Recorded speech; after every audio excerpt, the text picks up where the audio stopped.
The gold ran knee-deep and warm, churning over the stones like cream. Both brothers stood barefoot in the current with their mouths open. Kamal laughed, a sound like relief, like something breaking open after a long winter, but Diram said nothing. He was already counting how much of this river he could claim.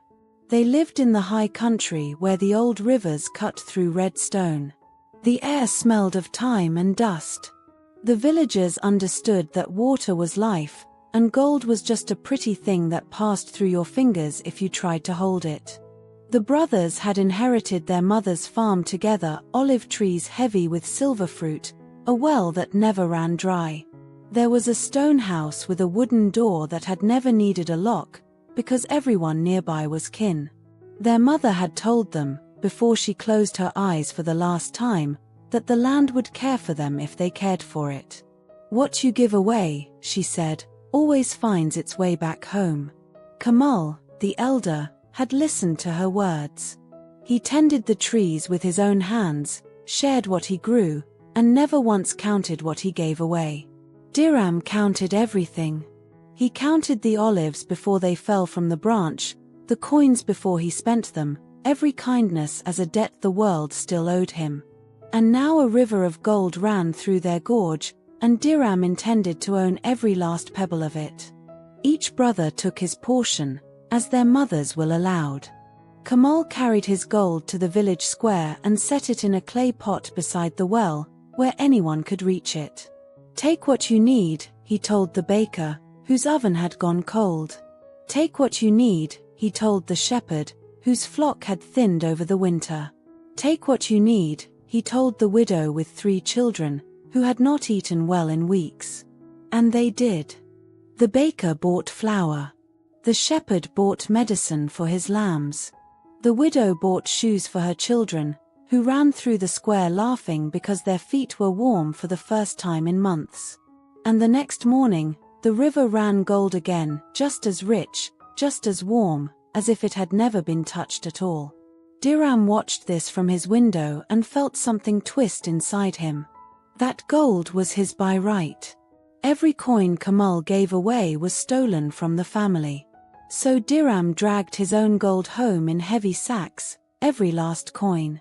He built a stone wall around it, waist-high at first, then chest-high, then tall enough that he could no longer see over the top. He sat inside the wall and counted. He counted all day and all night, running the coins through his fingers, stacking them, restacking them. But the gold did not multiply.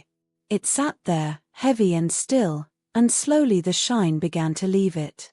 The coins tarnished to the color of old teeth. And then the river changed. The golden current flowing past Diram's wall slowed, thickened, and stopped. Where gold had run, only dry red stones remained, warm and empty in the sun. He climbed his wall and looked downstream, and there was Kamal's portion of the river, still running bright and warm and alive.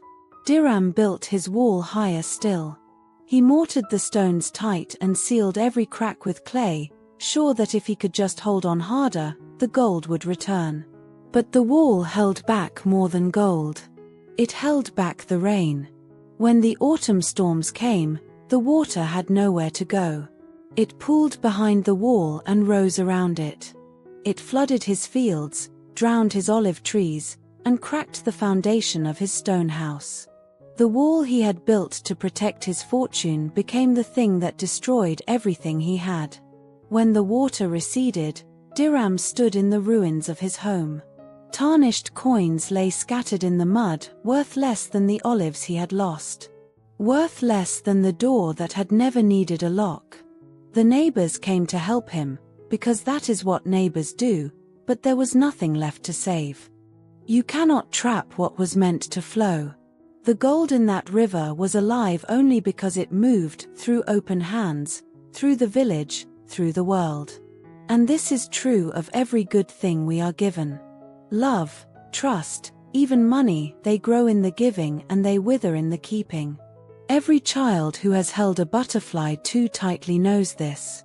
Every adult who has squeezed something precious until it slipped away knows it too.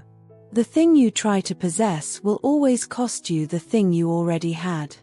Kamal's river still runs gold today, or so they say in the high country, where the olives grow thick and the doors have no locks. And if you walk past the gorge at dusk and stand very still, you can hear it. The water singing as it passes, warm and alive, through open hands.